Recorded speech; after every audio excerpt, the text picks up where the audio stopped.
alamin, kembali lagi di Islam Itu Indah. Terima kasih banyak buat Daud Sakti yang selalu menemani kita. Waduh, Masya Allah, luar biasa. Jadi tidak ada kekosongan. Masya Allah. Dan kita hari ini lanjut lagi Ustadz, membahas tentang tema yang luar biasa. Seberapa dekat kita dengan Al-Quran? Masya Allah. Sebelum kita lanjut, tausiah dari guru-guru kita, saya mau ngajak dulu nih jamaah Islam Itu Indah melihat sebuah video tayangan Islam Itu Indah Berbagi. Ini dia. Assalamualaikum warahmatullahi wabarakatuh. Waalaikumsalam warahmatullahi wabarakatuh. Kita berbagi di bulan penuh berkah. Alhamdulillah. Dan alhamdulillah kita pernah dapat informasi di viral tuh. Ada anak yang habis Quran. Oh, Masya Allah. Namanya Firda. Masya Allah. Dan kebetulan malam ini kita ketemu sama keluarga besarnya, Masya Allah. Assalamualaikum. Iya, Masya Allah. Ya, kita bagi dulu ya. Ya. Maaf. Terima kasih. Bapak, Assalamualaikum. Nih ada makanan. Masya Allah, tabarakallah. Oh, langsung ya buat sekeluarga besar, Masya Allah. Maafin ada 3 box, Masya Allah, tabarakallah. Ya, Ramadan, Masya Allah, memang Ramadan mazra'atul ibad. Ramadan ini adalah sawah ladangnya umat manusia untuk saling berbagi, saling mengerti. Untuk apa? Semuanya untuk merasakan silaturahmi dan mendapatkan khususnya nih 10 hari di akhir bulan Ramadan ingin mendapatkan ampunan dari Allah Subhanahu wa taala. Masya Allah. Dan ternyata ketika berbagi itu bukan hanya membuat bahagia orang yang dibagi, tapi membuat bahagia orang yang berbagi. Subhanallah. Betul. Jadi kebahagiaan itu bisa kita rasakan ketika kita berbagi kebahagiaan terhadap orang lain. Ayo. Tidak mesti berada di tempat yang apa, dengan siapa, tapi kita langsung berbagi on the spot. On the spot. Pokoknya buat semuanya mumpung nih 10 hari bulan Ramadan berbagi Tidak mesti, semuanya. jangan ditunda-tunda, langsung saja. Langsung saja. Aduh, ini kita ketemu pas banget ketemu di jalan. Firda, maaf usia kita berapa? Nanti Agustus tahun ini 15 tahun. 15 tahun. Dan Firda ini 30 juz, Masya Allah, tabarakallah. Hafiz 30 30 juz, Masya Allah, tabarakallah. Firda waktu itu menghafal berapa lama, Firda? Dari Dari umur umur 7 tahun, Ustaz. 7 tahun, Masya Allah. Selesainya umur? Umur 14. Oh, Masya Allah, tabarakallah. Kita kenali keluarganya, bapaknya, Ayahnya, Masya Allah. Anaknya. ada ibunya di dalam. Oh, ada ibunya. dalam mobil. Ada adiknya Firda. Ada adanya Firda, Masya Allah, tabarakallah. Mudah-mudahan berkah lah. Jadi berbagi itu nggak harus yang mahal-mahal. Kita punya makanan, kita punya apa, boleh berbagi. Kebersamaan itu penting. Masya Allah, luar biasa. Allahu Akbar. Saya kok baru tumben lihat Ustadz Maulana lebih tinggi daripada Habib Muhammad ya ternyata. Oh, karena saya berdirinya di trotoar. Komen aja dia. Semalam kan aku telepon juga. Iya. Ikut, Li. Saya kan ada acara Ustadz, ada Iya, acara. iya, iya. Saya juga Baru selesai ada itu acara, agak tapi lebih sama malam. Pak Alim. Oh ya Allah, sombong banget ya. Saya udah kontrak. Kita lanjut jamaah. Yeay. Ini kita lanjut tadi tausiah yang terpotong nih. Tentang curhatan saya sama Ustadz Maulana. Katanya kalau kita mau dekat sama Al-Quran, kita itu harus rubah dulu sifat dan perilaku kita. Supaya kita baru bisa dekat sama Al-Quran. Itu maksudnya sikap yang perilaku kayak gimana Ustadz? Biar bisa dekat. Mohon izin penjelasannya, silakan Ustadz Maulana. Izin. Iya. Pak Kiai. Amin, amin. Sasam. Al-Hafiz. Naja. Hudia. Saya? Najah Hudia. Najah Naja Hudia. Hudia. Haji Ahmad Fadli. Haji Ahmad Fadli, ya Allah. Bismillahirrahmanirrahim. Allahumma shalli ala sayyidina Muhammad wa ala sayyidina Muhammad. Oke. Terima banyak sudah menemani kami. Satu hal buat kita. Ketika mau dekat dengan Al-Quran, apalagi kita mau bersama dengan Al-Quran. Kembali lagi kami ingatkan, Al-Quran itu di hati. Bagaimana Al-Quran itu bisa masuk ke dalam hati kita? Maka harus suci. Rubah perilaku, maaf, dari kata-kata yang keluar dari mulut kita yang kotor, pikiran kita kotor, hati kita kotor. Maka senantiasa berapa tempat habis Quran saya datangi, rata-rata mereka puasa sunnah. Rata-rata mereka puasa sunnah. Lalu menjaga ucapannya mereka. Jadi yang pertama kita harus jaga hati kita. Jangan sampai kotor. Pikiran kita jangan sampai kotor. Mulut kita yang akan dilewati Quran jangan sampai kotor. Bahkan perbuatan kita Karena Quran bukan hanya sekedar dibaca, tapi dipahami. Bukan hanya dipahami, tapi dipraktekkan dalam kehidupan sehari-hari. Karena akhlaknya Nabi adalah Al-Quran. Ada yang nanya, apa akhlaknya Nabi? Kata Ummul Mukminin Aisyah adalah akhlaknya Nabi adalah Al-Quran. Maka Mas Fadli tadi bisik-bisik kepada saya nanya, apa yang harus dirubah? Sifat kita. Dengan cara apa? Memperbaiki diri kita. Bahkan yang paling penting juga, dijaga makanan yang akan masuk ke dalam tubuh kita. Makanya para penghafal Quran itu betul-betul dijaga makanannya. Dijaga atas apa yang mereka makan. Mohon maaf, kehalalan itu bukan dari hanya jenisnya, tapi kehalalan itu dari perolehannya. Bahkan bukan hanya dari jenisnya, perolehannya, tapi bagaimana mengolahnya. Bagaimana mengolahnya? Jadi Masya Allah, Tabarakallah, para guru-guru tahfiz, Masya Allah, yang ngajarin anak untuk hafiz Quran, mereka adalah orang-orang yang hebat. Saya amati, yang ngajarin mereka orang-orang ikhlas, yang ngajarin orang-orang yang sabar, yang ngurus mereka adalah orang-orang yang Masya Allah, Tabarakallah, ridha, bersabar. Mungkin kita ini lihat, aduh apa sih, tapi mereka itu luar biasa. Maka ketika kita mau menjadi penghafal Quran atau dekat dengan Al-Quran, dekat dengan Al-Quran, maka rubah sifat kita, rubah kelakuan kita, rubah atas apapun yang pernah kita lakukan. Susah memang, karena Al-Quran itu dekat dengan kita karena masuknya di dalam hati kita. Maaf ya, kalau kita tidak buka Quran dalam sehari, itu sedih rasanya. Kenapa kita mengaku beriman kepada Al-Quran kalau kita tidak pernah membuka Al-Quran tiap hari? Minimal sehari 100 ayat. Dekatlah Al-Quran dengan membacanya. Dekatlah Al-Quran dengan melihatnya. Dekatlah dengan Al-Quran dengan meneladaninya. Apa? Meneladaninya. Jadi Iqra, Iqra, Iqra, Iqra. Iqra yang pertama, baca tulisannya. Iqra yang kedua, pahami maknanya. Iqra yang ketiga, teladani, amalkan isi kandungannya.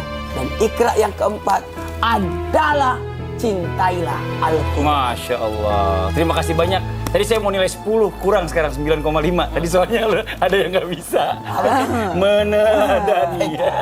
Makasih banyak Ustadz Maulana atas penjelasannya. Jazakallah khairan kasiran. Masya Allah. Nah ini buat jamaah Islam itu indah. Jadi kita kalau seandainya mau menjadi dekat dengan Al-Quran, jangan julid.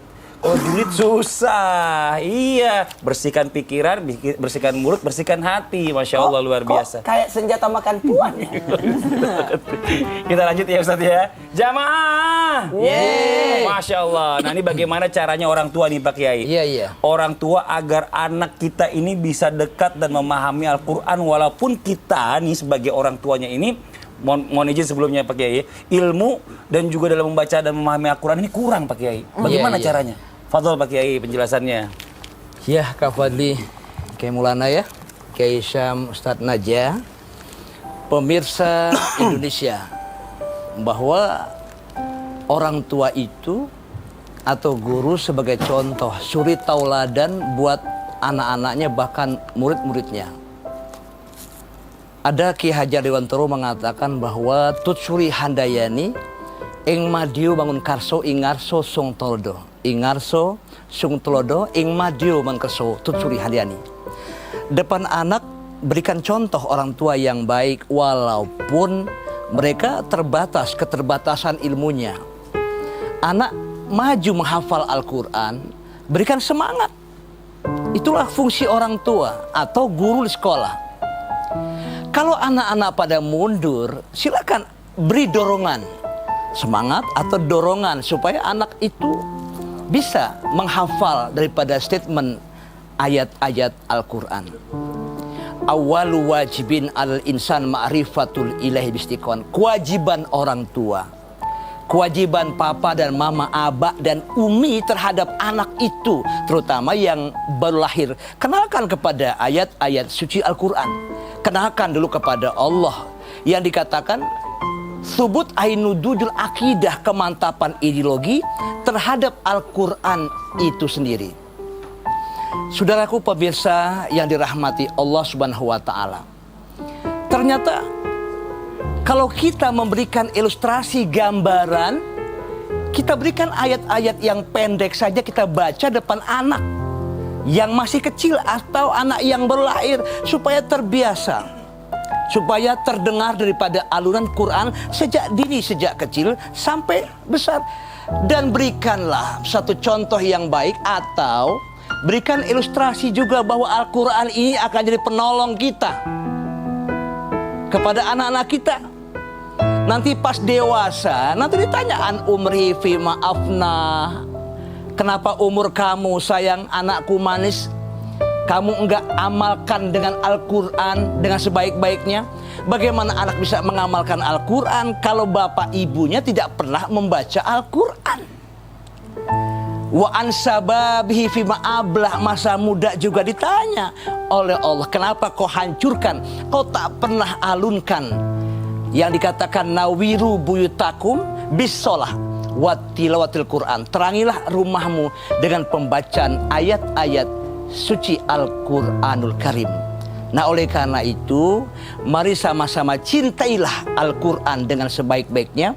Dan Quran itu akan membimbing kita juga dengan sebaik-baiknya. Ingat, iqra'ul Quran fa innahu ya'ti yaumal qiyamati syafi'an wa ashabihi. Bacalah, merinding saya Pak Kak Padli, Pak Kesam, sayangku, Ustadz Najah, juga Pak Kiai Maulana. Baca Al-Quran. Bacalah Al-Quran di rumahmu, bahwa Al-Quran itu nanti akan jadi syafi'an. Ternyata jadi penolongmu, ternyata juga bagi orang-orang yang membacanya. Allahu Akbar, subhanallah, Al-Quranul Karim, way of life. Allahu Akbar. Masya Allah, tabarakallah, Pak Kiai. Ya, jadi memang kita nih sebagai orang tua, walaupun kitanya kurang, kalau bisa anak kita tuh jauh lebih baik daripada kita, Pak Kiai ya. Masya Allah, karena harta yang paling berharga di dunia ini buat kita orang tua adalah anak. Karena anak-anak itu umur 6 tahun sampai 12 tahun itu dia hobi taklid. Masya Allah, tabarakallah. Hafalannya cepat itu dan tidak bisa lupa. Kayak kita. Iya, Kalau 45 kayak Mas Padli, udah tua ya. Lupa dia. Saya baru 35 Ustadz, jalan itu.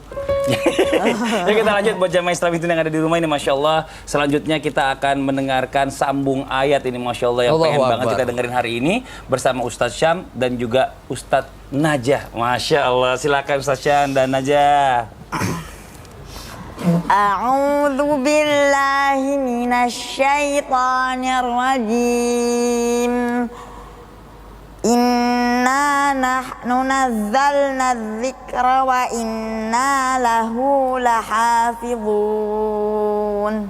ولقد أرسلنا من قبلك في شيع الأولين وما يأتيهم من رسول إلا كانوا به يستهزئون كذلك نسلكه في قلوب المجرمين لا يؤمنون به وقد خلت سنة الأولين ولو فتحنا عليهم بابا من السماء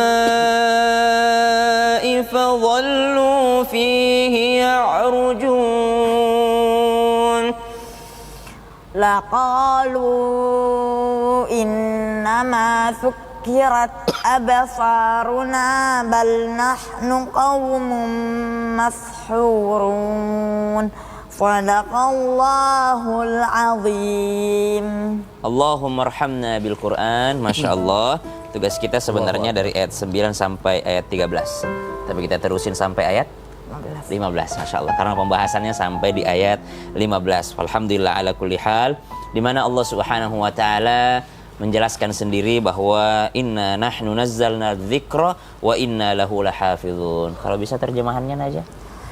Sungguh kamilah yang menurunkan Al-Quran dan kami pastilah yang akan memeliharanya. Berarti Allah yang menurunkan Al-Quran dan Allah pula yang memelihara daripada kitab Al-Quran itu sendiri. Bahkan dalam riwayat disebutkan setelah terjadi peperangan besar di dunia ini, ya, perang dunia 1, perang dunia 2, banyak sekali di antara mushaf-mushaf yang lenyap. Banyak di antara mushaf yang lenyap, akhirnya dikumpulkanlah manuskrip-manuskrip Al-Quran di Jerman pada saat itu, subhanallah.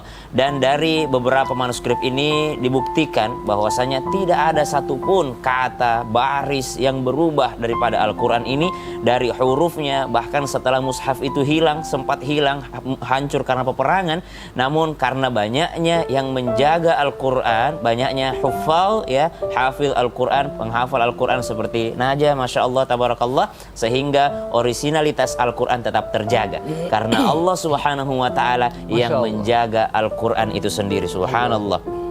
Lalu setelahnya Allah Subhanahu wa Ta'ala menjelaskan ataupun berfirman tentang orang-orang terdahulu yang mana mereka pun pernah diutuskan rasul kepada mereka. Walaqad arsalna min qablika fi syi'il awwalin wa ma ya'tihim mir rasulin illa kanu bihi yastahzi'un.